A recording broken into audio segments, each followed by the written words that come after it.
अब लोग भरोसा कर पाएंगे राहुल गांधी पर, क्योंकि लोकसभा की सदस्यता चली गई, बंगला छिन गया, अब कुछ नहीं रहा। कांग्रेस, राहुल गांधी है तो कांग्रेस है। अब इस देश में ऑपोजिशन नाम की अब कोई पार्टी नहीं बची है। गांधी आंधी बनकर आएगा। बिल्कुल, गांधी आंधी बनकर आ चुका है। कम देश की जनता ये देख तो रही है कि ये सत्ता के लोभ में कितने नीचे गिरते जा रहे हैं। हमारे साथ जमशेदपुर की सामाजिक कार्यकर्ता और भारत जोड़ो यात्री ज़ेबा खान हैं, जो कि लेटेस्ट झारखंड की पीसीसी सचिव भी बनाई गई हैं और इसी के साथ साथ झारखंड के जगन्नाथपुर में ऑब्जर्वर भी बनाई गई हैं और कई सारा परिचय है इनका। परिचय से हटकर हम इनसे बात करेंगे और राहुल गांधी को लेकर आज इन्होंने अपने आवास पर एक प्रेस कॉन्फ्रेंस की है, जिसमें कई सारे सवाल प्रेस और मीडिया ने किए हैं इनसे। हम भी इनसे जानना चाह रहे हैं कि जिस तरह से राहुल गांधी के ऊपर जो गाज गिरी है और राहुल गांधी की सदस्यता गई है और सदस्यता जाने के साथ साथ ही राहुल गांधी का अपना घर, सरकारी बंगला भी उनसे छिन गया है, क्या ये कांग्रेस की यहाँ से ख़त्म होने की शुरुआत तो नहीं है? तो मैम, सबसे पहले आपका स्वागत है हमारे चैनल पर। जी, बहुत बहुत शुक्रिया। सवाल मैंने परिचय में ही पूछा है और कहा है कि राहुल गांधी की सदस्यता गई, बंगला छिना, तो क्या ये कांग्रेस के ख़त्म होने की शुरुआत तो नहीं? ये कांग्रेस के ख़त्म होने की शुरुआत नहीं है। कांग्रेस के आंधी जो है, जन सैलाब के तरफ कांग्रेस आने वाला है, ये इसका संकेत है। जो प्रधानमंत्री मोदी जी जिस तरह असंवैधानिक तरीके से राहुल जी का सदस्यता को रद्द करते हैं, उन पर केस किया जाता है, उन्हें सज़ा होती है, उनसे बंगला लिया जाता है, तो ये डर है, खौफ है। कांग्रेस खत्म नहीं हो रही है, कांग्रेस बहुत ताकत के साथ आ रही है। बस उसी डर से राहुल जी को रोकने का एक ये प्रयास है। क्या इंदिरा गांधी के वक्त इंदिरा गांधी की भी सदस्यता गई थी और इमरजेंसी के बाद जिस तरह से इंदिरा गांधी आंधी बनकर लौटी थी और एक अपार समर्थन लोगों ने दिया था, क्या उसी प्रकार की उम्मीद है आप लोगों को? उससे बहुत ज़्यादा। लेकिन इतनी बड़ी भाजपा और इतनी मजबूत भाजपा सरकार के सामने कांग्रेस क्या टिक पाएगी, लगता है? देखिए, सच हमेशा अपने में मजबूत होता है। झूठ को कितना भी बड़ा बना के आप दिखा लीजिए, झूठ को कितने भी ताकत से बोलिए, झूठ को कितना भी चीख कर बोलिए, लेकिन सच की छोटी सी आवाज़, धीरे से आवाज़, सच होता है। और एक दिन जीत जो होती है सच की होती है। और राहुल गांधी सच्चे हैं और वो देश के लिए सोच रहे हैं, देश की आम जनता के लिए, और सही पर है, देश के लिए लगातार आवाज़ उठा रहे हैं। लेकिन 8 सालों में जो अपार समर्थन भाजपा को मिला है, उसके सामने क्या डट पाना और उसका मुकाबला कर पाना क्या कांग्रेस के लिए एक चुनौतीपूर्ण नहीं होगा? देखिए, हम सभी चुनौती लेने के लिए तैयार हैं और राहुल जी सक्षम है चुनौती लेने में। और जो व्यक्ति, जो इंसान 5 महीने सड़कों पर चुनौती लेके चला, उसके लिए ये चुनौती क्या है? कुछ भी नहीं है। और देश के लिए तो राहुल गांधी जी ने बोल दिया है, जो भी करना हो, कुछ भी करना हो, वो करेंगे और देश के लोगों के साथ खड़े रहेंगे। और मोदी जी और मोडानी को देश के आम जनता की जो संपत्ति है उसे छीनने नहीं दे सकते। अडानी को मोडानी कर दिया आपने। हाँ, मोदी जी और अडानी जी, जिससे वो बच रहे हैं, सवालों से बच रहे हैं, डर रहे हैं। राहुल जी पूछते हैं, आपका और अडानी का रिश्ता क्या है? तो इससे वो डर रहे हैं, बच रहे हैं, सवाल का जवाब नहीं दे रहे हैं।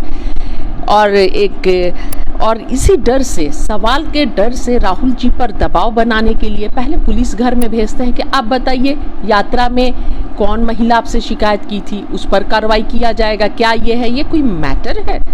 इस तरह उसके बाद से केस का कब 2019 के स्टेटमेंट का, भाषण का केस कर दिया जाता है। उसके बाद से असंवैधानिक तरीके से सदस्यता को रद्द कर दी जाती है। अगर यही बोलने पर सदस्यता रद्द हुई तो मुझे नहीं लगता है कि भाजपा का कोई भी व्यक्ति पार्लियामेंट में बचेगा। जिस तरह वो लोग अपशब्द का इस्तेमाल करते हैं, पूरा देश जानता है, विदेश जानता है कि लगातार। क्या आप लोग मानते नहीं, अभी भी नहीं मान रहे हैं कि राहुल गांधी से गलती हुई है उस भाषण को लेकर, कि राहुल गांधी ने जिस मोदी लफ्ज़ का इस्तेमाल करते हुए, मोदी चोर है, इस तरह के अल्फाज के इस्तेमाल करते हुए कहीं ना कहीं घेरने की कोशिश की थी? और मेरी बात सुनिए, और उसी के बाद से अब कहीं ना कहीं राहुल गांधी के ऊपर अब गाज गिरनी शुरू हुई है। देखिए, यानी राहुल जी सही बोलते थे। अगर चोर ओबीसी का अपमान है, ये कहा है भाजपा ने। तो अरे वो तो हमेशा धर्म काट खेलते हैं। ओबीसी का कहाँ से अपमान है? जब मनीषा वाल्मीकि जैसी महिला के साथ रेप होता है और उस शहर में पूरे मीडिया को जाने के लिए रोक लगा दी जाती है, और राहुल गांधी जब मनीषा वाल्मीकि के लिए हाथरस जाते हैं और उन्हें पुलिस के द्वारा धक्का दिलाया जाता है, और उस दलित बच्ची का रात में अंधेरे में मट्टी तेल डाल के, पेट्रोल डाल के उसके शव को अंतिम संस्कार भी सम्मानजनक नहीं मिलता है, शव को आग लगा दिया जाता है, वो दलित का अपमान नहीं है? ये सब दलित का कार्ड खेलना वो बंद करे। एक मिनट, देश की जनता समझ चुकी है कि अब ये जो कार्ड है, हिंदू कार्ड, दलित कार्ड और भाईचारे को डिवाइड करने वाला कार्ड अब नहीं चलेगा। देश की जनता को विकास बताइए, जहां पर आपके पास आपने विकास तो किया नहीं है, सिर्फ चोरी चोरी चोरी, सभी ने मिलकर चोरी की है।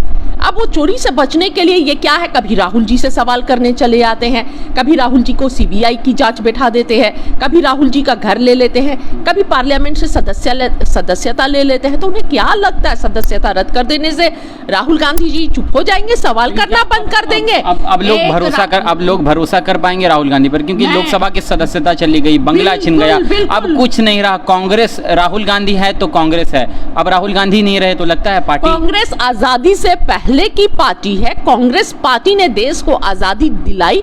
कांग्रेस पार्टी पहले भी थी, कांग्रेस पार्टी आज भी है और कांग्रेस पार्टी हमेशा रहेगी। एक वक्त था जो लोग बोलते थे कांग्रेस मुक्त भारत, आज उस कांग्रेस के आवाज से डर के इल्लीगल तरीके से कार्रवाई की जा रही है। तो ये बात इस बात का संकेत देता है कि कांग्रेस बहुत मजबूत हो रही है और राहुल गांधी के आवाज को ये देश की जनता की आवाज है। कांग्रेस मजबूत हो रही है तो क्या इसका असर 2024 में दिखेगा? बिल्कुल दिखेगा। ये देश की जनता है, जनता जनार्दन है, ये सब देख रही है, सब समझती है। ये जनता ही जवाब देगी और ऐसा जवाब देगी कि उस जवाब के डर से राहुल जी को ये चुप कराना चाहते हैं, लेकिन राहुल गांधी का ये गांधी है, गोडसे नहीं है। ये आज के युग के गांधी है। न वो गांधी आजादी से पहले वाला गांधी रुका था और चुप हुआ था, न ये गांधी रुकेगा और झुकेगा, न माफी मांगेगा, न डरेगा। राहुल गांधी जी डरते नहीं है। सड़क से लेकर सदन तक, अगर सदन में आप आवाज बंद कराएंगे तो सड़क पर सवाल होगा, सड़क पर सारे कांग्रेसी आएंगे, धरना प्रदर्शन करेंगे और सवाल करेंगे। अच्छा, क्या आपको लगता नहीं है राहुल गांधी ने जो गलती 2013 में की थी, और उस वक्त मनमोहन की सरकार थी, लोक जनप्रतिनिधि अधिनियम 1951 का एक अध्यादेश जब मनमोहन सरकार ने लाया था, उसको राहुल गांधी ने फाड़ दिया था। अगर उसे नहीं फाड़ा होता तो शायद आज राहुल गांधी की सदस्यता बच सकती थी, बंगला भी नहीं छीनता। नहीं, देखिए, बात सदस्यता बचने की और बंगला नहीं छीनने की बात नहीं है। बात यह है कि कम से कम देश की जनता ये देख तो रही है कि ये सत्ता के लोभ में कितने नीचे गिरते जा रहे हैं। मुझे तो लगता है ये ठीक हुआ, ताकि उन लोगों का असली चरित्र देश की जनता के सामने आया कि उन्हें राहुल गांधी जी से कितना डर लगता है, उन्हें कांग्रेस पार्टी से कितना डर लगता है, उन्हें राहुल गांधी जी के सवालों से कितना डर लगता है। अगर वो पेपर फाड़ दिए हो, नहीं फाड़े होते तो देश की जनता कैसे देखती? आज देश की जनता देख रही है कि राहुल जी जो जेपीसी का गठन करने की मांग कर रहे हैं, राहुल जी पूछ रहे हैं कि आपका अडानी से रिश्ता क्या है बताइए, तो वो बता नहीं रहे। आपने LIC के पैसे को क्यों लगाए, आपने देश की जनता की गाढ़ी कमाई को अडानी को क्यों दिया, तो क्या गलत पूछ रहे हैं? तो इस बात का आप जवाब दीजिए ना। आप जवाब देने के जगह कभी राहुल जी पर दबिश बना रहे हैं, राहुल जी को डरा रहे हैं, राहुल जी की आवाज को दबाना चाहते हैं। नहीं दबेगा राहुल गांधी का आवाज, वो गांधी है, गोडसे नहीं है। ये भूल ना करें, गांधी आंधी बनकर आएगा। बिल्कुल, गांधी आंधी बनकर आ चुका है, गांधी आंधी बनकर आ चुका है। क्या लगता नहीं आपको कि जो ऑपोजिशन है कांग्रेस, और इस देश में ऑपोजिशन नाम की अब कोई पार्टी नहीं बची है?